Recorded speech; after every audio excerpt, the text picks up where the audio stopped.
Hello, good morning, good morning, good morning. Welcome to the homepage of Mr. Empanada. Ito po yung production food the day ko. So, October 25.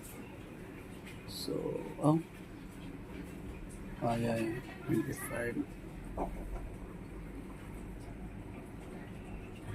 This is beef and chicken.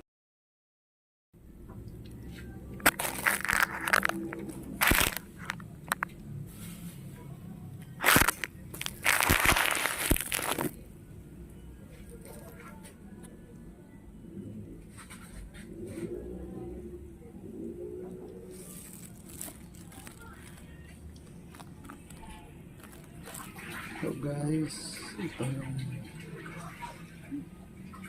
pina-fry ko ng